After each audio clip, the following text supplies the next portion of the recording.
Well, thank you everybody who's joining us today for Talking Dirt. And I am here with Becca Lynn from Growing with Becca Lynn. And would you like to share a little bit about your publication?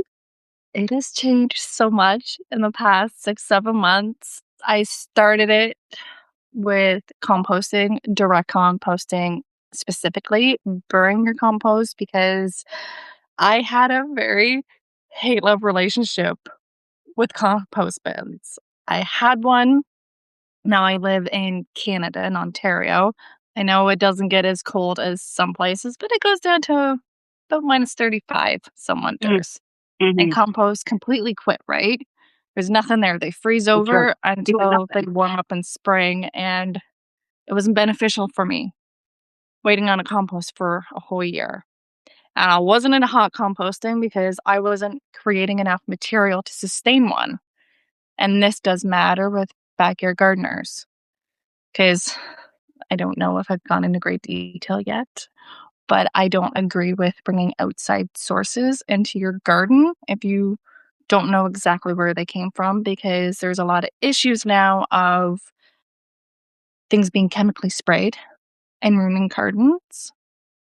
So that's how I got into direct composting.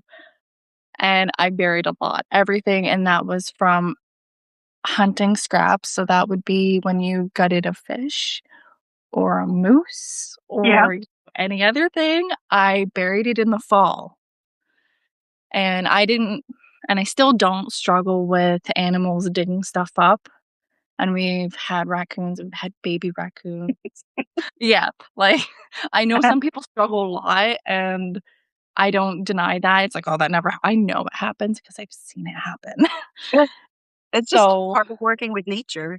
yeah, I I'm just lucking out so far. It does not mean they're not gonna come, because 'cause I've seen turkeys come into our yard. The squirrels are really bad this year digging, and I've pulled out enough black walnut trees out of my garden where I'm like, "Okay, we're gonna cut down the tree." I would never, but that's how I feel about it. But and where I'm at with it now, I'm still burying. I'm Because I overloaded the garden, I am taking some plants out that are not doing good, like some plants where, like, that's a struggle bus. You Yeah, need to yeah, be moved yeah. to Make room for make. something else. Yes, because last fall, I got horse manure from my neighbor. He owns 3 horses, and I covered every inch of the garden with it, just so it took the time to mature. Because a Yeah. lot of manure needs about a year to mature or it will burn plants, right? Right. So I covered every inch of the garden in it, and there is I think the garden's doing really well because of it. Plus everything I've buried, because when I cut everything down in the fall, it all just gets laid on top. Yep. So, like, everything that's grown in the garden, unless it's diseased, gets put back into the garden, Nice. and it stays, it doesn't leave. And that's including stuff I get at the grocery store too, because Yeah. it's not a big amount, so it does go back into the garden. So how big a garden would you say you have, Becca? I live on half an acre, and I think it takes up just under a quarter. I Nice. don't I'm not good at numbers or math here, but it We're takes up just a good. estimating.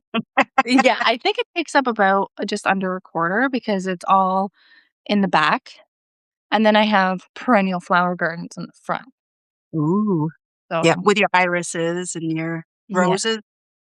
I'm hoping to add roses probably next year, though. I don't think it's in the budget Yeah.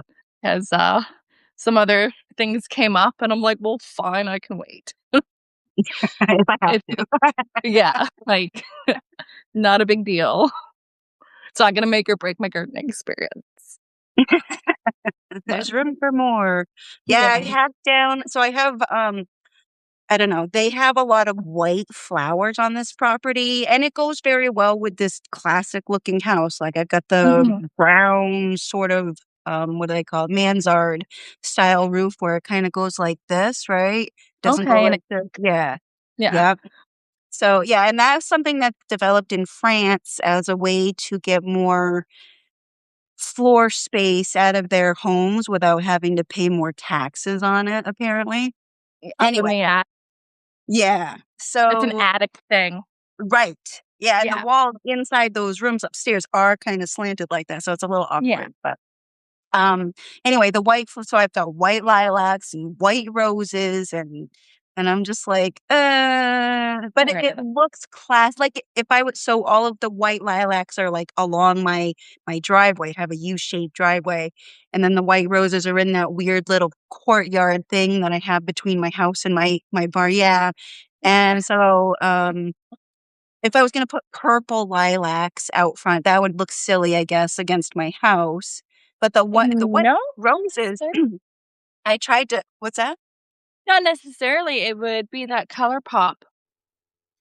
Because when things Right. become monochromatic, it does start to look weird. It gets a little boring. Yeah, because I know that I have a few. I love daisies. I love Shasta daisies, the white, but they're just popping, and I find it brings out the other colors. Ooh, okay. Something to think about. Okay, so I gotta add Don't be more. shy. But the roses, the white rose, I had hacked them back earlier this spring thinking I was gonna dig them out and put something like an herb garden in that little Mhm. courtyard space with a patio for me to sit. Not that I'm gonna sit because I don't There's sit always really, something to but do. but anyway, yeah, so roses would be nice. I have, like, some weird pink ones off to the side, and I have to go I think I'm gonna dig them up and move them inside my garden where I have my fence, and Yeah, then I because can 'cause you're have saying that things get attacked outside the fence yes, from the deer. yeah, yeah. The deers are just living their best life, free food. Thanks. Yeah, and now I don't have the sheep, so, like, they're coming closer again. Um, Mhm. and speaking of not having the sheep, like, now that I don't have that source of fertilizer, I'm, like, Mhm. rethinking how I'm gonna feed my garden, and so I've Yeah. been looking into using, like, weeds and plants as, Mhm. fertilizer for my compost teas. Yeah, I you mentioned that. I'm curious because 'cause I've always wanted because I have a lot of comfrey, and people make, like, teas out of it. I Yeah. just haven't dabbled in it yet, so I'm really curious on how it's gonna turn out for you. Yes, I'm writing about it this week. So there'll be Yeah. an article about fertilizing your garden throughout the season because a lot of us will fertilize, annually, like in the fall or in the spring, but Mhm. maintaining like it takes a lot of nutrients to grow vegetables. Annual So, vegetables are hungry, yeah, and they need it. right. And so periodically Mhm. feeding with some kind of fertilizer. And I have a thing against the synthetic ones. So I'm just say no to Miracle Grow girl. Yeah. Um, It's so and they've done quite a doozy. Miracle Grow, I think, is gonna be pushed out. Well, geez, they have so many products now. When you go to like, I don't know about you up there, but for me around here, if I go to a local garden center, 8 out of 10 products are Miracle Grow related. Yes, I look for blood meal Mhm. just to support, our blooming flowers, and, they have their own line of it, and I got salmon meal, so, like, fish meal, bone Yeah. meal to put in to help root health when I put, like, bare roots in or any new plant because, little support goes a long way, I'm Yep. noticing now. And I can't find the Canadian brand that I bought last fall. Oh my It goodness. is all Miracle Grow. And I don't know if anyone's read about them in the spring about we have a Canadian Tire and obviously they have Miracle Grow soil or whatever they want to call it. And people were noticing that their plants were stunted bad by the One. Miracle Grow brand of potting soil. So, you just gotta take things with a grain of salt. I don't know if you guys have the brand in, the US, but it's ProMix. Oh, I like ProMix. Yeah, and Yeah. this is my first time legitimately using it in the garden because I got the metal beds right. And, I didn't finish one project to repurpose the soil for the metal bed, so I did have to go and buy soil, which was not as expensive as I thought it was gonna be. Oh, good. So, no. But I use ProMix because I can get it on Amazon cheap Mhm. for starting my plants indoors. How much are you buying it on Amazon for? I Do you was get the buying big bale? a I can't get bales on Amazon, but the bales here at our local Canadian Tire was under $25 a piece. What? Yes. They're like 50 over here. That's insane, and I just get little bags because I don't need a whole lot for indoors because I don't start a lot. That could change because people are realizing that I can do it and want animal plants. But hearsay, I was getting the little bags for under $7 a piece. What are you doing?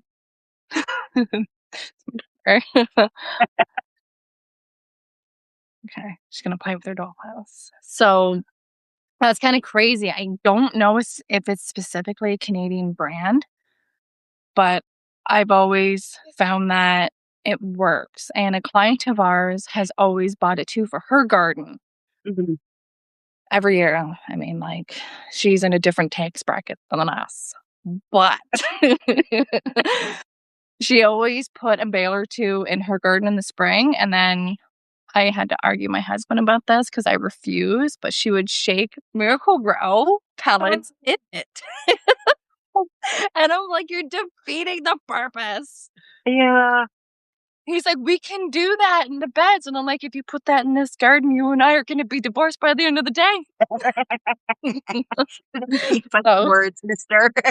yeah, like, we're gonna have a legitimate argument, but Yeah, it kills me. My best friend was so proud of herself because she and her husband went shopping and she came back from, I don't know, Home Depot or wherever they were at. And she sent me a picture of this pallet of soil, like bagged soil that they had bought at a really good price. And I'm like, well, gee, I hope it's not Miracle Grow. And she didn't respond. So I know it was Miracle Grow. yeah, and it's ruined a lot of gardens this year. So, I'm just taking all the grain of salt of what Yeah, kind of fair warning, said. everybody.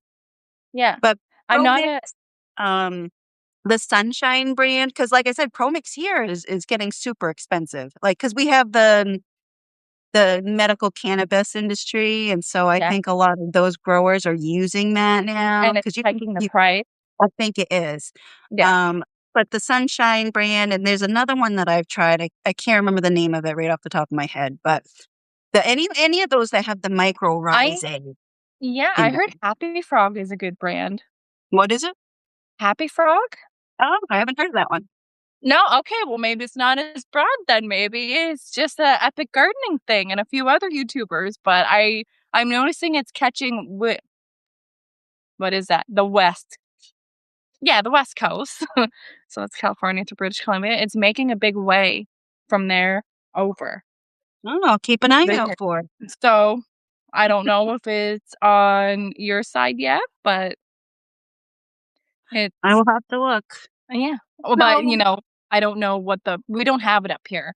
And same with Biotone. We can get it on Amazon. I have not seen it in our retail stores. it sounds familiar. Like I think I may have seen some of the supplements, but I don't know that I've seen a Yeah. big They do, big one. I don't know if they do soil, but I know they do, like, it's a mix to support roses or berry Yes. patch and stuff like that. And I don't know how much it is in the States, but I know on Amazon it goes for like $30 to $40 a bag. Yeah. That's insane when I can Mhm. get something else. I'm here, and I know this is gonna sound I'm very big on supporting Canadian now. I like that. It's Canadian or nothing because I don't know what's going on, but it doesn't help me when your prices skyrocket. Right. It means I can't support your brand anymore. Mhm. So maybe think about that. I feel like email, like, maybe you should think about this before you start price hiking because Yeah. you missed your mark. You would think with the, issues in the Strait of Hormuz and the, Mm. like, inaccessibility of synthetic fertilizers that Miracle Grow's price would be going up and people would be bailing on Miracle Grow, but I haven't quite seen that happening yet. No, and I haven't seen their price hike. Like, they were the cheapest brand to buy, and Miracle Grow.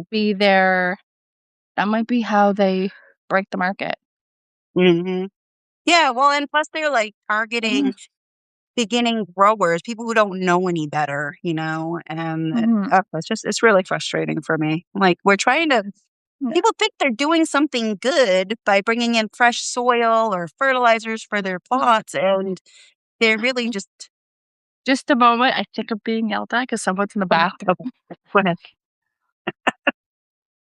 Hey, Eve, what So if the anybody who's watching has any questions for us, you go ahead and leave them in the chat, and Becca and I will get at them before we wrap things up today. And thank you for joining us today. There looks like there's 16 folks here, and I just want to say I appreciate you taking the time out of your day to join us for Talking Dirt. So, yeah, today we're talking about composting and soil health and general garden business. And yeah, if you have any questions about any of that, like I said, go ahead and leave it in the chat.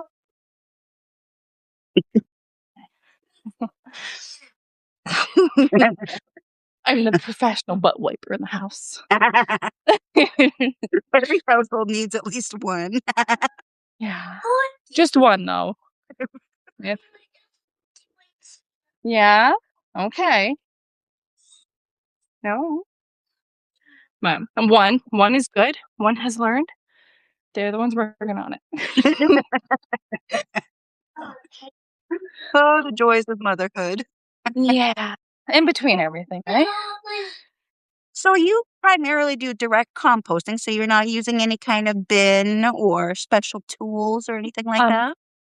I'm looking into because I'm sure if you've spent some time on Reels and on Instagram or TikTok, you see people using like pot colanders or mesh garbage bins at the That's dollar really store. popular right now, yeah. Yeah, like they're dropping it in the ground and doing it that way. I am considering it, but then when I really think about it, it doesn't allow me to free range.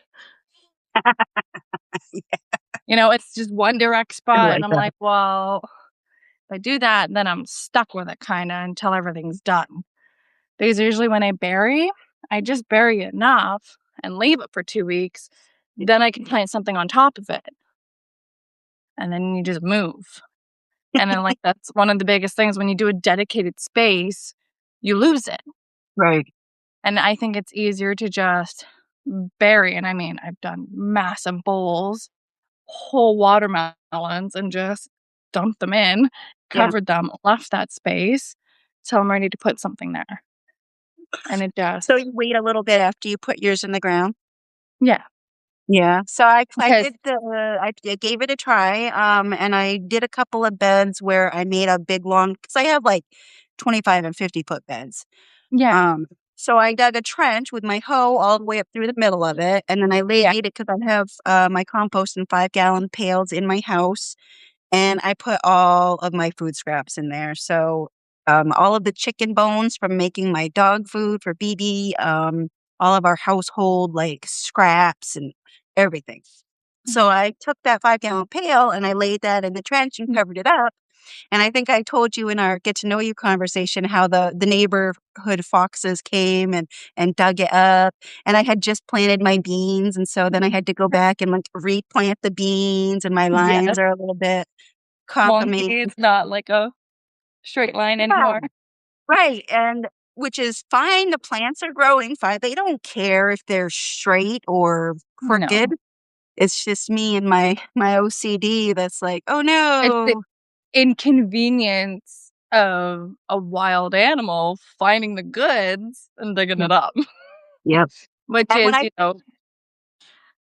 we understand how any animal works. Their sense of smell is way larger Yeah. than ours. Yeah. So it's Yeah. not free food. Go work for it. Get out of here. Right.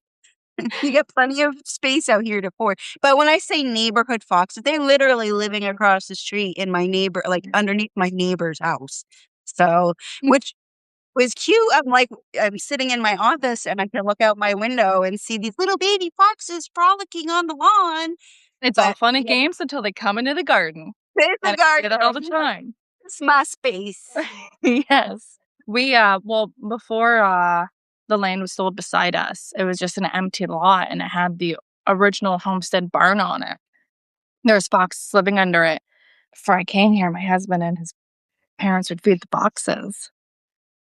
And then the land was sold next to us, and they built a house, and I still see them running around, but they're not as rampant. Oh, yeah.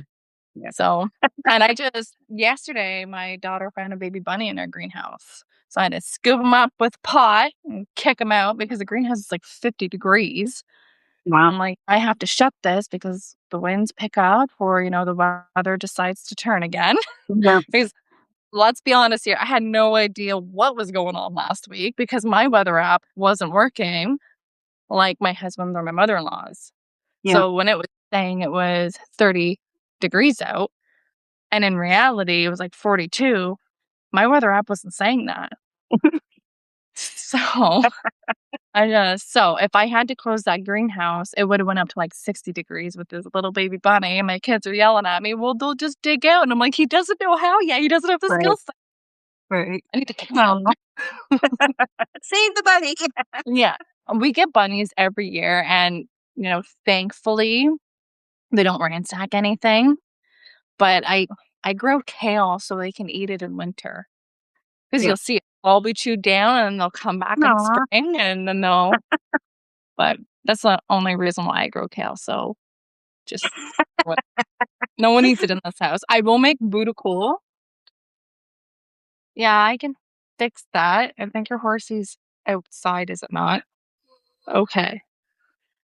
Um, Budakul is a old Dutch dish of mashed potatoes, kale, and sausage and gravy, Ooh. and it's really good winter meal. Yes. Okay. So, and that I like to make that once or twice, but it's not a big thing Mhm. because no one grew up with that here, and I'm just like, "It's delicious." But that's the I like kale in my soups, and so I'll put it in like, I put some in the spring for my CSA members, but primarily the bugs get that. yeah, But the fall crop does better, and I really like it, in my soups, and then I just like having it going into winter because it's so cold hardy. it is. So, Yeah. yeah. I the only issues I've had, and this is my 2nd year, is cucumbers. I What's wrong with cucumbers? Oh, well, last year it was the heat.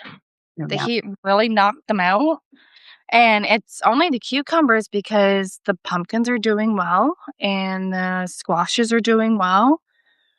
But the cucumbers are really getting beat, and I don't know what's causing it because they're Huh, growing in the same, type of soil as everything else is, and I have noticed squash bugs that are attacking them, and it's only the cucumbers they're attacking. And I mean, hmm, I have them on a trellis, the metal one, yeah. um, and underneath it is a bush pumpkin, and it's not being attacked. It's huge. Huh, But the cucumbers around it haven't gotten any bigger. I have direct sowed more cucumbers, yeah. and we'll see because they're still young. But the struggle with cucumbers is like, I just have one plant survive, so I have some, please. They're So I'm thinking, tricky to grow, like, it's taken me a while too, and, the biggest thing that I do is just no, to with the dartboard. keep my cucurbits under a row cover until they're bigger, but, you See, know, this is my it just first time dealing with it because I had them on a different chalice peas are on, and I'm really considering chopping the peas down and just starting a whole new thing of cucumbers mhm, because, like, I could use the other trellis for something else. Yeah. It's just, okay, Annabelle, why aren't you working? What's happening? What is It's happening? always frustrating too when you can't Yeah. figure out like what the causation is. Yeah. Yeah. So You can go upstairs. No. so let's talk about mistakes. What would you say are one at least one mistake you maybe have made with your composting system over the years? Or do you have any? I mean, like, I know mistake is a harsh word because it's Yeah, all learning opportunity, right? We're all learning and growing, but I think it's putting things in the compost that it's the it's the brown to green ratios. mm, I know it's always like 2 green, 1 brown, but I think people get really stuck on it, and I am a big advocate. You do not need cardboard in your compost. mm. There seems like there's enough You like brown material as it like seems like the Yeah, green is harder to come by than the brown. yeah. 'Cause it's not even just the drying out or anything. I love the idea that everything is compostable, biodegradable. I do have an article on biodegradables, I think, because I know, there's K-cups that are biodegradable. That's not for our gardens, that is for the dump. Right. So break down in the dump. So I think my biggest thing is the brown ratios because you want to add them, you want to keep adding them, but they can stunt and really make composting hard. Hmm. Yep. I don't think brown material should be talked about whatsoever in the composting space. Ever. Because when I had that, because it was a pallet system. We just had the one, we just threw everything in it. And I had it for 2 years. I have pictures of my youngest playing around it. And I just found it was difficult to manage. And maybe it was because of the hype at the time, everybody wanted to get in on it, wanted to do it, but I found there was more success just with green material. Hmm.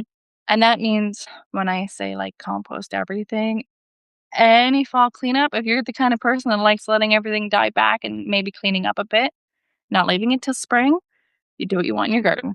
I'm not gonna hate on it because I do clean up a bit in fall. That's from your perennial flowers to your veg patch to anything your weeds. Like if you have enough yard, a small farm, I think if you have more than 2 acres, you're able to have long grass. If it hasn't gone to seed, cut it down and use it. Yep. I'm not saying dirt compost is the way to go, but I think it's the most direct way and Right. simple form. If you don't struggle with wild animals or anything, because I know, like, how do you defeat a fox in bearing things? Or a raccoon or, you know Fine. It's a young Yeah, mother feeding her family. I'm not going to begrudge the exactly. fox, the chicken bones from my garden. But I Yeah, do so come back. I Go don't ahead. think it was a mistake, but it was following the norm, Hmm. following, the garden influencers. I know they're still everything. I know they're still out there. I couldn't be bothered. Like, that doesn't make sense in a smaller scale of people growing in their backyards because not everyone has the space. And I think we've come to terms with that and how people are growing. Hmm. So, but how does somebody who just has a deck or a balcony, Right. they can't compost with 3 base system. Right. They can't go to the local hardware store and get one of those plastic bins. Like the tumbler thing. Yeah, that's no, honey. She's she's asking for things that she cannot have. You're gonna hear it here. Give me a second. Oh, never mind. She's taking herself out. Yeah. No, I don't Um, know how those tumbler things work because you don't have access to the soil underneath your pile to bring in the microbes and the, the worms and stuff that are helping activate your soil Well, yeah, I or know your there's worm compost. farms and that, and people are, trying to utilize them, but when you're looking at someone with a balcony, can they do it in a pot? Can they do it in a 5-gallon pail? Can they do it to their space? Can you make it small enough that they can Mm, do it? Because there's, compost starter little things you can get to get the compost going. I've never dabbled in it, but I've read, they really do get compost going. But how far do you want to go to maintain a base system? yeah, How right. much material do you have to maintain a hot compost? Because come to find out, I don't think a lot of people realize this until they get into it. A hot compost system needs massive amount of material. Mm, And that's just a lasagna method, right? Of putting it in. right. But it cooks down small. It does, but do you have the material to maintain it, Right. right? Or do you have to go get outside sources? It's depending on where you live, are you able to do it? Right. So that's just where I think everything just falls in line with when you my internet's being a little bit dramatic here. So That's okay. You look fine on my end. um so when you have that small compost bowl on your kitchen counter, or I don't know, you can get those little tubs because I had one until, we started out Outdoor. growing it Yeah. from Amazon. Um, you can just go bury it because you can bury compost in what is it? They're cedar planters and they're like up, right? They're Yep. up off and it's just, I don't know, I think they're about 24 inches deep. I don't know. I was looking into them because I was talking with the company a month or so about it. And there's a YouTuber that I watch. She's the Chicago gardener and she has a big balcony and her whole garden is pods or I don't know what kind of raised beds they'd be. I don't even know what the name is for them, but they are raised beds. They're just not like the ones we would have in our gardens where they're on the ground. You do the lasagna method to Yeah. build them up. Yeah. So you could use your small amount of scraps and still be able to compost in those because it's living soil in it. Bugs will come in anyway, right? Right. Unless, I don't know. I don't know how they would not, but I don't have Well, any. your microbes will make it there, and I imagine you would get Yeah. some beetles and whatnot, but you worms wouldn't be able to. But you could dig up worms and put them in there if you wanted to, You right? can fish worms. Yeah. Everyone fish worms, just stick them in there. But it's just on what is easier for you and where you're at. That's the thing. Is like some of And this stuff, like they make it seem like gatekeeping. They make it it seem is. so hard, and it doesn't have to. And there's no right or wrong way to. There's 1,001 ways to garden. There's People, no I right here. I am not pro just putting scraps just directly on the soil. To me, that is just like a mini biohazard when Mm, everything starts decomposing. yeah. Not a biohazard, just like a I don't know, like with, the molds and all that. I know it doesn't harm us, but it's just my mind going, "Ooh, no, you should probably bury that so the microbes and native decomposers can enjoy it." Right. Right. It So, really could have good direct soil contact in order to be yeah. effective. So, I think and at the time, no one was talking about it. No one was talking about burying compost because, like 2, 3, 400 years ago, thousands of years ago, people didn't have big compost systems. They didn't have a Right. 3-tier system. They threw it. Or, like in indigenous cultures, they did bury it. They did utilize everything. Yes. So, They didn't have a lot of food waste. no, everything went back in. So, it's just one of those things of no one's talking about the simple aspects of simplifying your garden. Yeah. And it's Yeah. so much easier than because when I feel because there's a lot of YouTubers I had to stop watching What are they because been? it made it too much. There is a very minuscule of people I watch now. And if someone makes it feel difficult, then they're not the people you want around. If there's somebody that tells you, "Well, you can just go buy that," well, okay, but what about people in a food desert? Or what about people who just don't have the funds, you know? Yeah. There's alternate ways, like the compost tea thing. Like, I'm looking at what kind of plants I can like, I don't have comfrey right now. I haven't been able to get it to take on my prop. I've tried twice. Oh, Um, that's weird. Same thing with Is it nettles. I tried to get nettles started here, and I put them in a dry spot, and it was a dry year, so they didn't take. So, anyway, I'm like, "Well, what else can I use?" But Mhm. apparently Ren's quarters make great compost tea, and I'm like, "I've got those in spades." So Yeah, like they're native to your area? yeah, Okay, it's cool yeah. because that is another thing, your native weeds to your area. Because we always called them burr bushes. Mhm. Well, come to find out it's called burdock. Oh, yeah, yeah. Yeah, because they have those little sticky things that connect to you when you walk by them.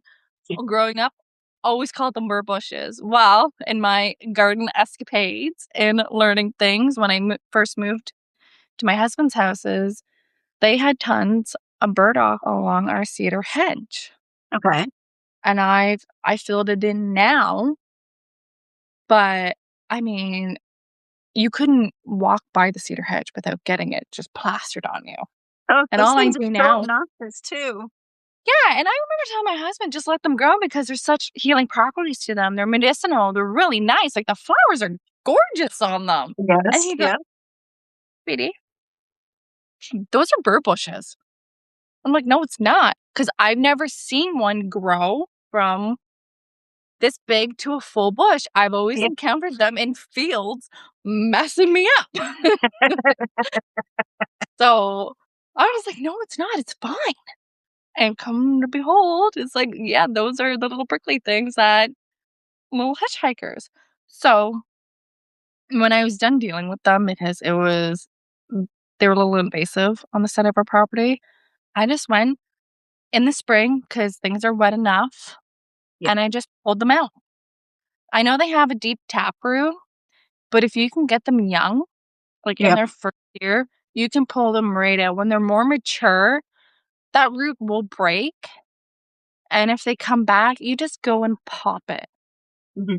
And the more energy they release, the harder it is for them to come back.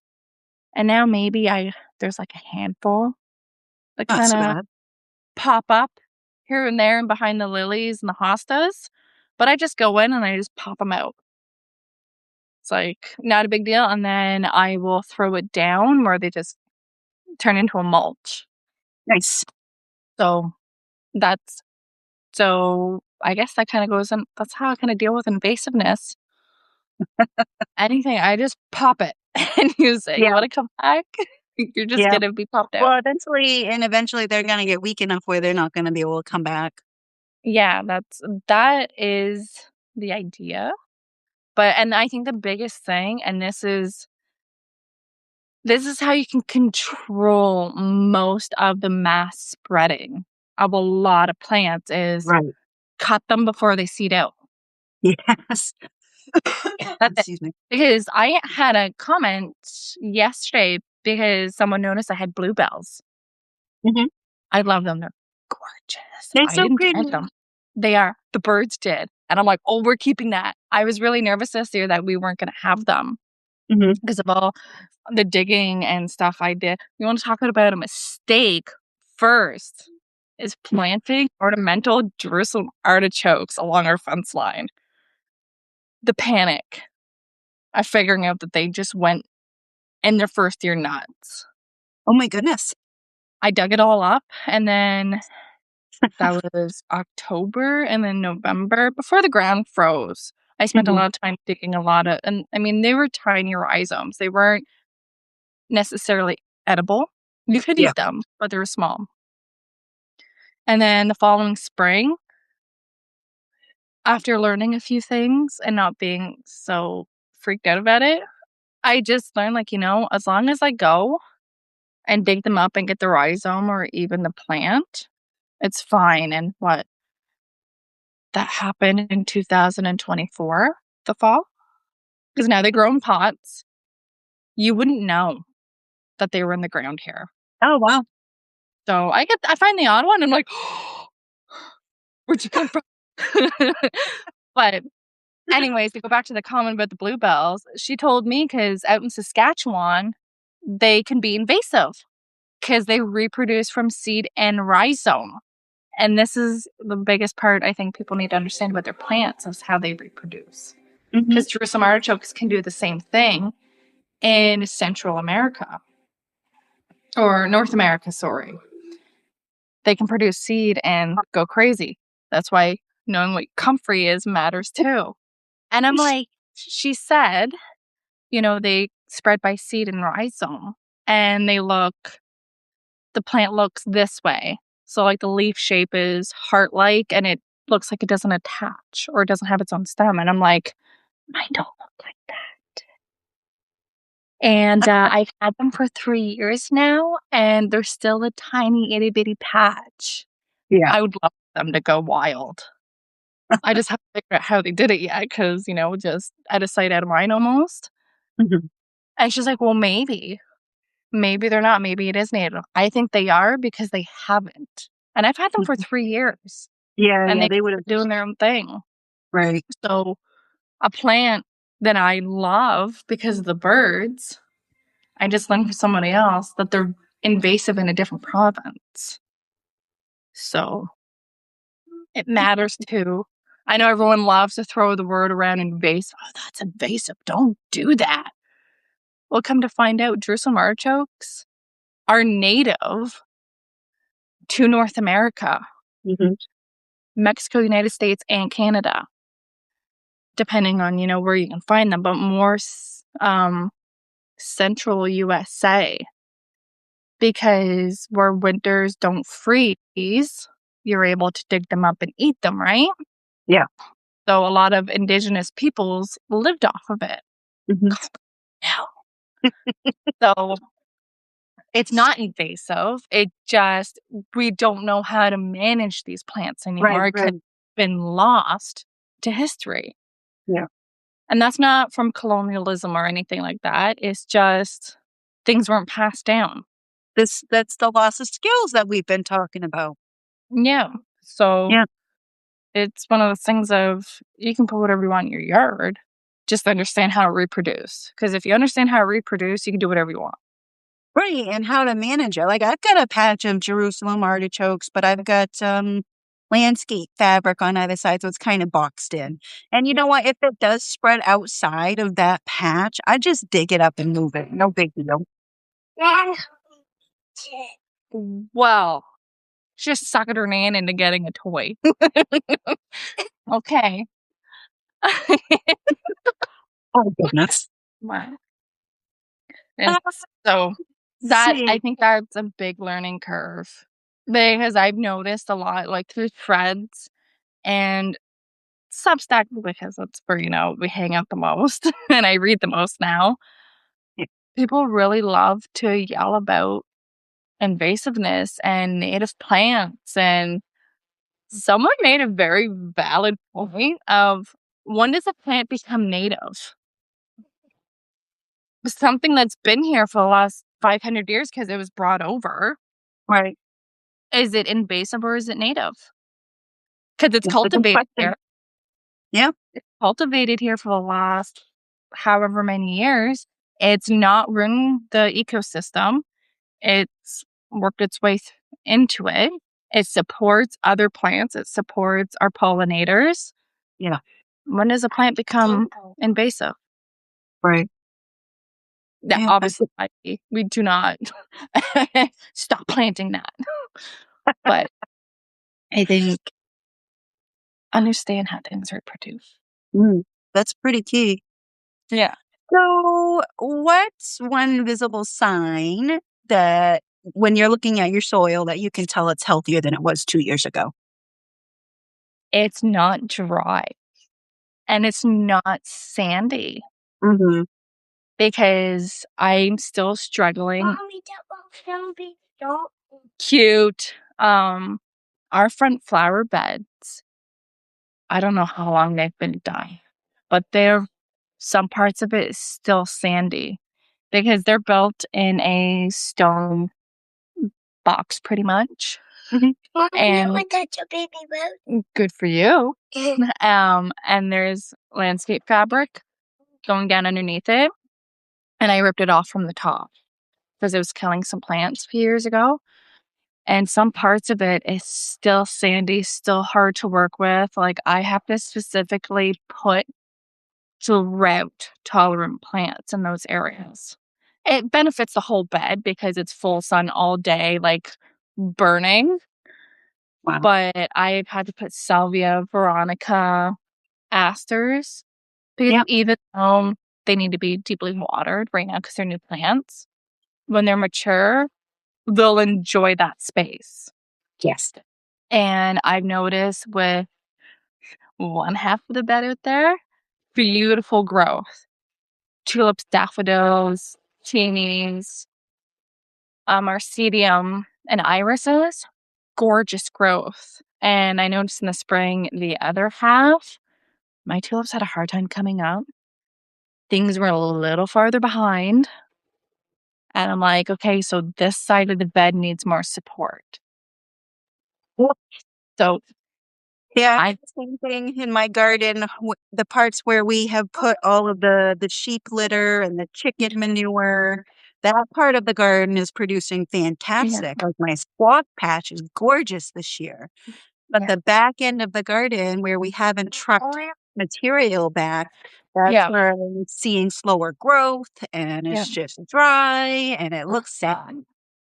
Yeah, and I can, so with the veg patch, that's the perennial flowers, but we have raised beds go along their fence. And I know last year they're a bit tired. They're a bit dry. And I mean, last summer was hot. Like you Mhm. couldn't keep up with anything hot.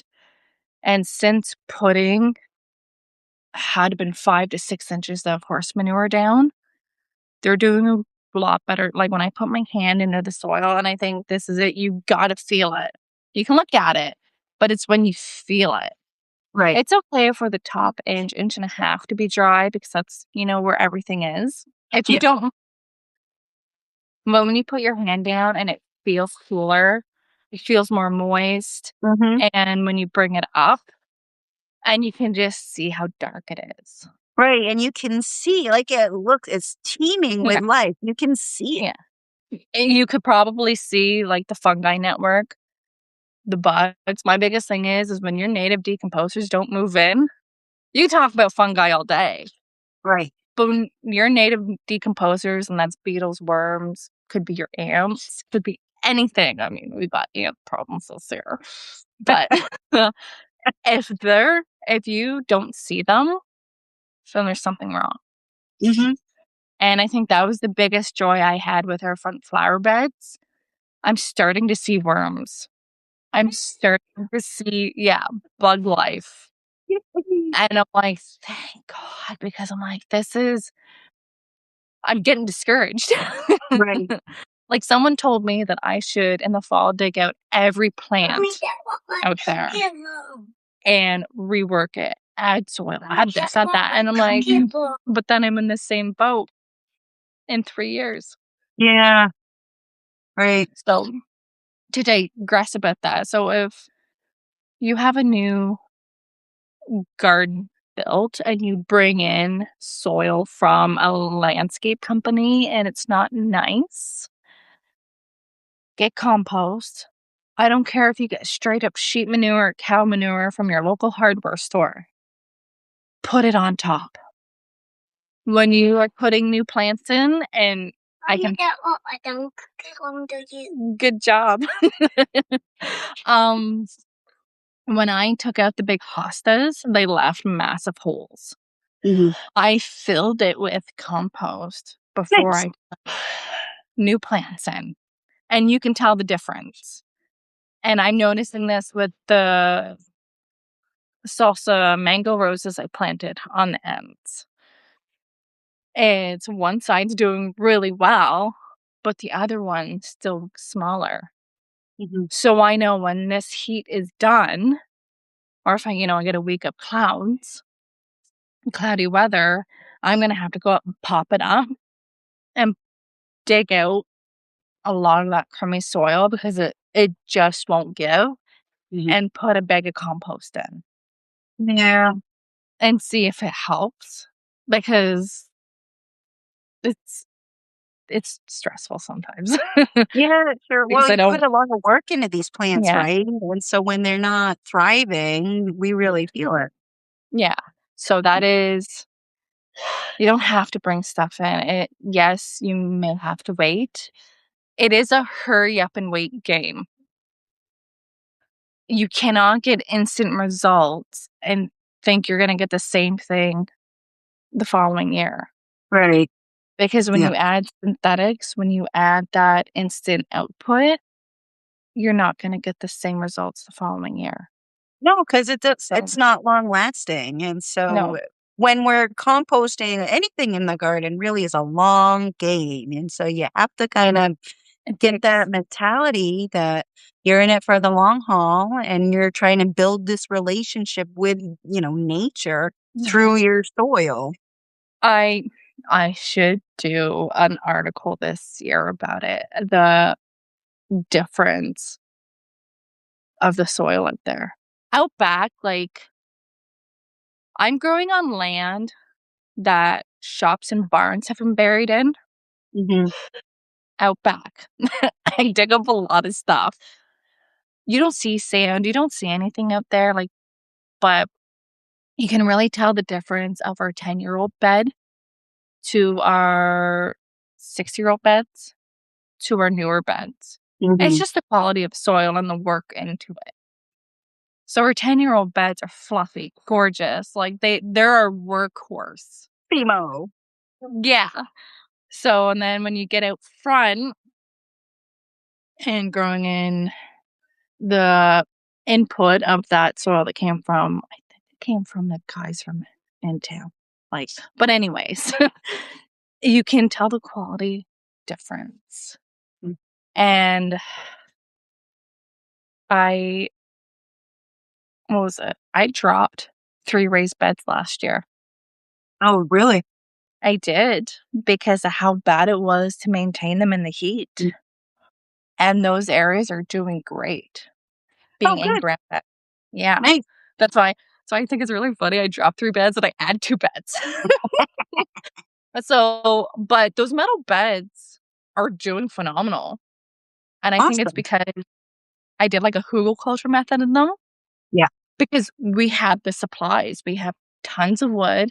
Yeah. I kept a lot of spring cleanup and leaves, Mhm. and then I put lots of horse manure in it, and this might be excessive because I don't know if anyone else did it, but when I put horse manure in it, I shook everything. Yeah. So it went right down in, Nice. and then I put another thing and I shook it. So it went down into the wood, everything. Yeah, well, it makes sense to me. Yeah, and then, we had to get the ProMix to put on top of it because we couldn't necessarily, grow directly in the horse manure Right, right. because it was just brought in the spring because I used up what we had from fall, and, I mean, those beds are doing great. I don't know if I think it's because of the storms we've had, but all the rain. But, no, I was really dedicated to going back to in-ground gardening because our original bed, it's an L, the wood is starting to rot out Yeah. from it. It's a workhorse. It does the best, and it's a directly in-ground bed. I So like my in-ground beds. yeah. Like, I had put in several raised beds a couple years ago, but I was only able to fill one of them. So I only still have the one, and the other ones I took apart. Two of them I had been composting in, and that had broken down. And they were really tall raised beds. So once that material broke down, it was only filling like a third of that bed. And so then I had all of this space, what was just empty. I'm like, okay, I'm going to Yeah. take these out, turn that back into an in-ground bed. And that's where I have like my Cinderella pumpkins this year. I'm trying a giant pumpkin just because, yeah. Oh, I'm a little So, jealous because we don't have yeah, the room to do one of those. we'll see how they go. Okay, that's exciting. Yeah, pretty Good. exciting. We should probably wrap this up, Becca. I just wanted to real quick, did you have one specific tactic that you might recommend to someone else who's interested in composting or improving their garden soil? I would start green manure. Green It's manure. manure. Yes, it's a compost, but it comes directly from your plants. So when you cut something, like say a piece off your tomato, Mhm. you just cut it up smaller and work it into your soil or leave it on top. Nice. That I think I like that. is a big thing. It's still, in the process of everything that's in your garden goes back into it. Yeah. Don't bring it to a compost. Just put it back down on the soil and leave it. You have a bunch of peas that you're cutting down because I'm going to do this week. I'm going to take them all down. I'm going to put them in a wheelbarrow. I'm going to cut them and Mhm. use them as mulch. I will be leaving the roots in with my cucumbers, Nice. and that's what I'll be using for mulch. And Very that's good. just use your plant matter and keep it in for mulch because then you don't have to worry about bringing anything else in. Yeah, I like that. Yeah, I Yeah. agree with that. Using what you have on hand, and like the same thing, like if you're weeding and you have those like Yes. the lamb's quarters, you're already pulling that out of your garden anyway. Yeah. Take and chop that up and make your compost tea with it and Yeah. feed it back to your garden. Ooh. See, I have tons of that. I'm going to keep that in mind for next year. Try compost tea, girl. Okay. Because it likes to free range in with my strawberries. Oh yeah. Well, and Yeah. it's edible too, right? Yeah. Our client used to put it in salads. Yeah, fabulous. I'll come up in a bit. I'm just finishing up, okay? Mm. Okay, why don't you go ahead and tell everybody where they can find you, and if you want to plug anything that you have going on, this is the time. No. Keep your face out, please. It all my handles on every social media. If you don't want to read my articles, you can watch my short form videos. Growing with Becca Lynn on Instagram, TikTok, YouTube. And with the current storms and being out of power for over 21 hours, I am putting out a big article Wednesday Ooh, of what I did, what my thoughts were, and what I am looking into generator wise and just to soft prep in case that happens again. Because if anyone was like me in that situation and they've never experienced it because it was never a thing until it happened. We're not doomsday prepping here. We're just like, I don't want my freezers to thaw out and lose all my meat. right, same. So, Yeah, so this is how we're going to support it and how we can financially do it. nice. So Excellent. Well, I just was checking the chat, Becca, and I don't see any questions. So I think we can say thank you, everybody, for joining us today. And everybody knows where to find me. I'm Samantha Burns, and I write at Runamuk Acres. And I also have a post coming out on Wednesday. This one is going to be about fertilizing your garden with compost tea or whatever you happen to have on hand. So thank you, everybody, for joining us today. And thank you, Becca. yes, thank you for having me. My pleasure. You Yeah. take care. You too. Thank you. Bye. You're welcome. Bye.